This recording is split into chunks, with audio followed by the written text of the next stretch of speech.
Ty Greig, you know, Mrs. Conor O'Leary, Mrs. Begley, Mrs. Colleen, Bridie Paul, Mr. Condon, Mrs. Gamble, jewellery, like all, and all the price of the food at that time. I'd say that's now about 55 or 56, I'd say. Do you remember all those people? I do. I remember Mary Mead, I do. She was from Kilbrittain now, Mary Mead. Mrs. Roach, Mrs. Reen, Mrs. Hayes.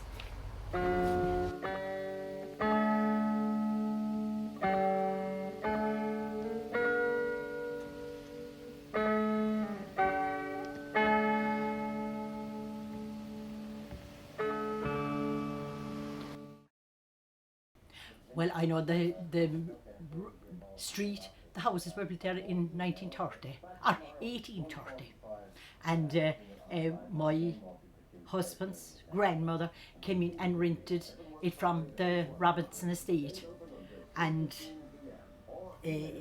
about, I'd say, close in the 1880s, and then she, her husband, came building the West Cork Railway, and he was right from Tipperary, and he married in here, and they had a son and daughter, and the daughter was my husband's mother, and then when she grew to be marriageable age, she married again a man from West Cork, and they had two sons, Pather and Sean, and I married Pather then. So like, we have 5 in family, and I'm here 47 years. So that's but in, I think it was in 1950, my mother-in-law bought the place, the house was up for sale from the Robinson estate, and they bought him that for something like around 400 pounds, and that's like. So these original buildings were owned by an English family, the whole street? Yes, because you see, Bandon was a Protestant town, and like and here as well, the first Catholic that ever lived in Bandon lived here in Tin Market Street, and he was a harness maker, and he when my husband was growing up in the attic, he could find the collars, bits of leather and all that he used to carry out his business. Like, it was still here? It was still here in the attic.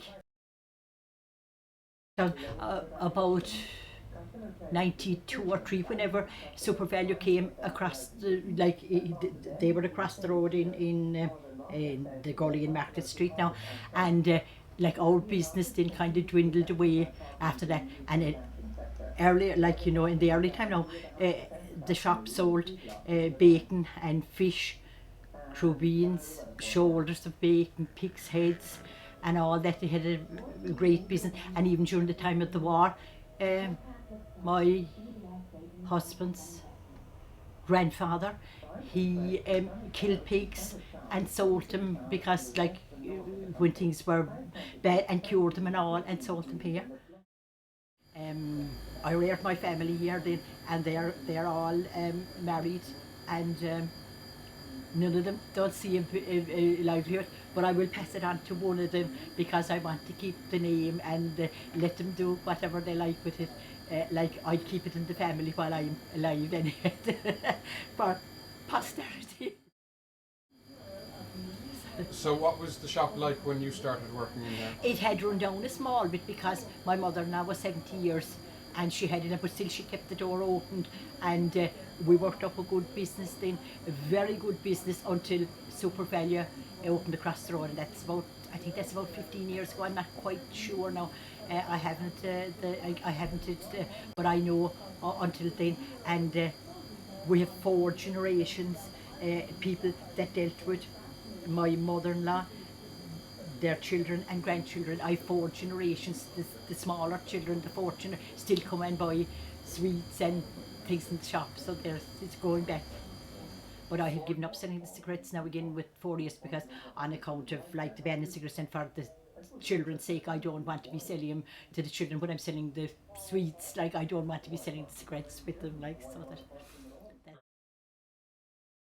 They're all closed now. There was Spillane here next door, they closed, and there was John Collins down the street. There was Christy O'Leary's. There was actually 6 shops selling much the same thing. Well, Spillane's and us, we sold the bacon and the rashers and cooked ham and corned beef and all that time. But when Super Value it came in, like that affected all that very much, like, you know. As a matter of fact, at the moment now, um, there's not a livelihood there because our insurance now, public liability, and it is very expensive, and you have a plate glass window you have to insure, and you have to insure what you sell and everything, so that and you have to pay your accountant and your ESB and your telephone and, you know, all your expenses. So only for that I've the widow's pension now. I have it now just for company, like, you know. Because I have my friends that come, and even they might only come in for a chat, or they might only come to know what time is the bus, or, you know, it is more a I have one customer and he says, you're just a shoulder to cry on. Like, they come and tell their troubles, like, you know, I'll talk about them, you know. It is only a kind of what would I say it, you know, it's as much for them as for me, like, that we both enjoy the same thing, like, you know. But I really enjoyed my life here, even though I worked very, very hard, because at that time now you get a big bag of sugar in the 1960s, and you'd weigh it out in £2, £4 and £7, like, you know, and you'd weigh up all your potatoes now, but the potatoes come now in 10 kilos and 5 kilos, and there'd be only very, very few people would ask for you for a couple of pounds. Like, I'd open a bag and I'd have some for myself and I'd have some for and this 93-year-old man now, he's come for a big potato, like, you know, and he'd come for an onion, and, you know, and like I'd have the bag open for myself anyway, and I'd be sharing it with him, and in the end he used to say, could I sell him half a brack, you know, and you know, it was,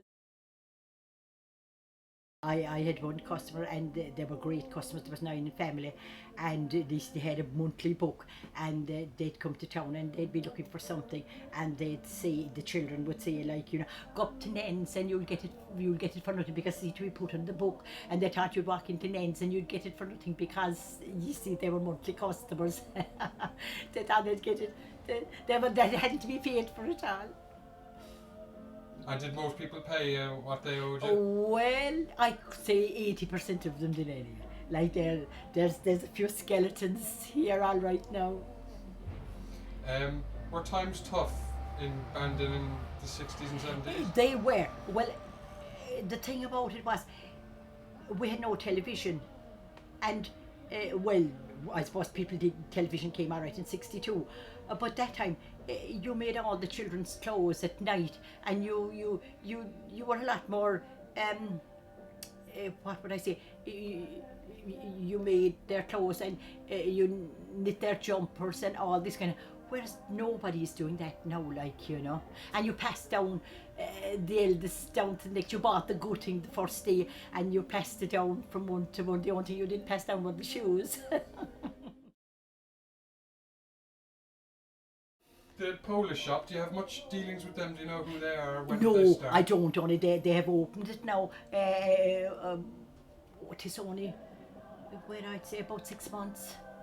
But the Polish people are thrilled with it, because I have a son-in-law that works in the creamery in Bandon, and they're great workers, and he's very good to them, because like, he has 2 brothers married to 2 Portuguese girls, and he like he helps them, like, you know, in every way, like, you know. But he said they tell him that they're thrilled with the shop here, because it's like a Super Value.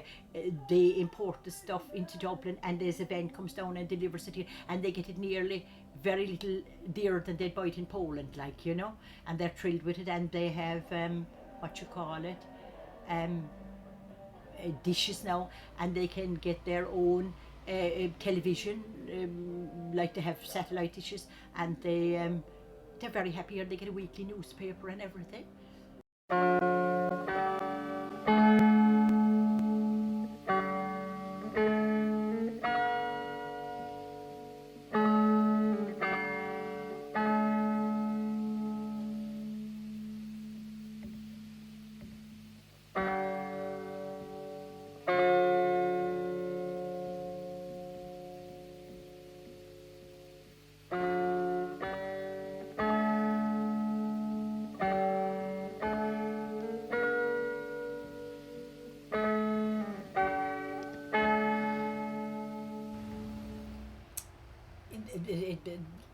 they used to import the Danish pig's heads from Denmark, and they'd be delivered in a big barrel, and they'd be in the pickle and everything.